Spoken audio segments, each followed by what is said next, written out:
Hello friends, welcome to my channel cook with Abhi. இன்றைக்கி வந்து சூப்பரான ஹெல்த்தியான ரெசிபி தாங்க பார்க்க போகிறோம். சுவரொட்டி வறுவல் எப்படி செய்யலான்னு பார்ப்போம். சுவரொட்டி உடம்புக்கு ரொம்ப நல்லதுங்க. ஹீமோக்ளோபினை இன்க்ரீஸ் பண்ண ரொம்ப ஹெல்ப்பாக இருக்கும். அந்த சுவரொட்டியை ரொம்ப டேஸ்ட்டாக எப்படி செய்யலான்னு பார்ப்போம். 3 மீடியம் சைஸ் சுவரொட்டியை நல்லா வாஷ் பண்ணிவிட்டு மீடியம் சைஸில் கட் பண்ணி வச்சுக்கோங்க. ஒரு கடாய் நல்லா சூடானோன்னு 2 டேபிள் ஸ்பூன் அளவுக்கு நல்லெண்ணெய் சேர்த்துக்கோங்க. நல்லெண்ணெய் வந்து உடம்புக்கும் ரொம்ப நல்லது. நான்வெஜ்ஜுக்கு நல்லெண்ணெய் சேர்க்குறப்ப ரொம்ப டேஸ்ட்டாகவும் இருக்கும். உங்களுக்கு நல்லெண்ணெய் பிடிக்கலன்னு நீங்கள் சாதாரண ரீஃபண்ட் ஆயிலை எடுத்துக்கலாம்.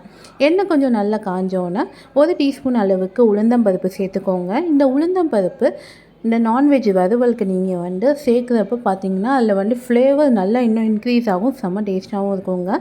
இந்த உளுந்தம்பருப்பு லைட் ப்ரௌன் கலரில் வர அளவுக்கு லைட்டாக வறுத்துக்கோங்க.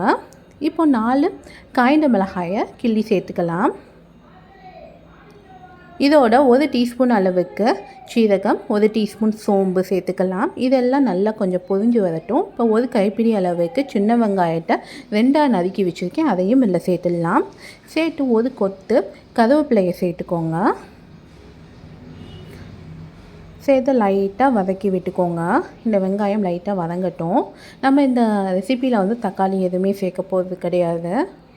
நீங்கள் இந்த மெத்தட் வந்து ரொம்ப ஈஸியாக இருக்கும். அதே மாதிரி டேஸ்ட்டும் பார்த்தீங்கன்னு வச்சுக்கோங்க, அட்டகாசமாக இருக்குங்க.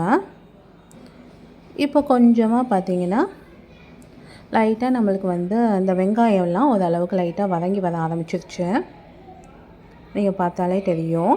இப்போ கொஞ்சமாக வந்து பெப்பர் மட்டும் போட்டுக்கலாம். நீங்கள் பெப்பர் வந்து போட்டுக்கிறப்ப வந்து நான்வெஜ்ஜில் வந்து எந்த ஒரு பாய்சனஸாக இருந்தாலும் அது வந்து பெப்பர் சேர்க்குறப்ப அது இல்லாமல் போயிடும் அப்படின்னு சொல்லுவாங்க.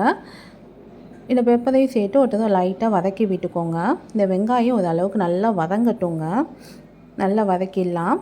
இப்போ தேவையான அளவு கொஞ்சம் உப்பு சேர்த்துக்கோங்க. இதையும் ஒரு தடவை லைட்டாக வதக்கி விட்டுக்கோங்க. இஞ்சி பூண்டு பேஸ்ட் ஒரு 2 ஸ்பூன் அளவுக்கு இஞ்சி பூண்டு பேஸ்ட் சேர்த்துக்கலாம். சேர்த்து இந்த இஞ்சி பூண்டோட பச்சை வாசனை போகிற அளவுக்கு நல்லா வதக்கி விட்டுக்கோங்க.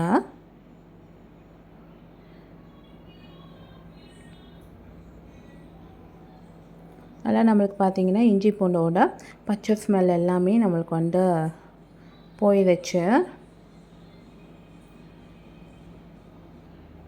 இப்போது ஏற்கனவே நான் கட் பண்ணி வச்சுருக்கேன் இந்த சுவரொட்டியை வந்து இதில் சேர்த்துருக்குறேன். நீங்கள் எப்பயுமே சுவரொட்டி வந்து வாஷ் பண்ணதுக்கப்புறம் கட் பண்ணுங்கள். கட் பண்ணிவிட்டு வாஷ் பண்ணக்கூடாது. அதனால் நீங்கள் சேர்த்துடலாம். சேர்த்து இந்த சுவரொட்டியும் அதில் வந்து சேர்த்துட்டு நல்லா ஒன் டைம் இதையும் நல்லா மிக்ஸ் பண்ணி விட்டுக்கோங்க. தேவையான மசாலா என்ன சேர்க்கலான்னு பார்ப்போம். மஞ்சள்தூள் ஒரு 1/2 டீஸ்பூன் அளவுக்கு சேர்த்துக்கோங்க. இதோட ஜீரகப்பொடி ஒரு 3/4 டீஸ்பூன் அளவுக்கு சேர்த்துக்கோங்க.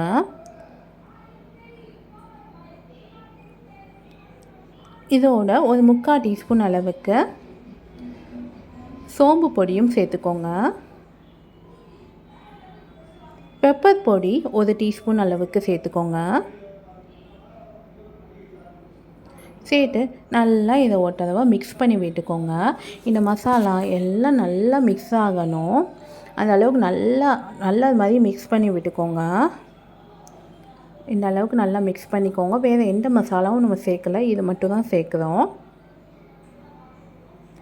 எல்லாமே நீங்கள் வந்து ஒரு 3/4 ஸ்பூன் மட்டும் போட்டாலே போதும். பெப்பர் மட்டும் உங்கள் காரத்தக்கன சேர்த்துக்கோங்க.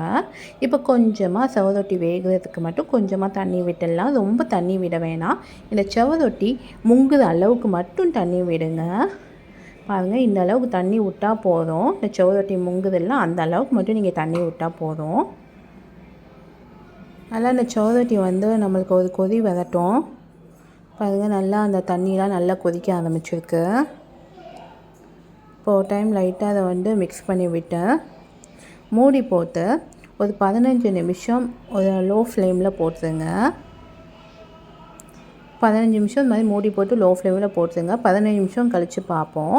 பாருங்கள், அதில் உள்ள தண்ணி எல்லாம் வற்றி நம்மளுக்கு சுவரொட்டியுமே வந்து சூப்பராக வந்துடுச்சு. நம்மளுக்கு நல்ல ஒரு வறுவல் சூப்பராக ரெடி ஆயிடுச்சு.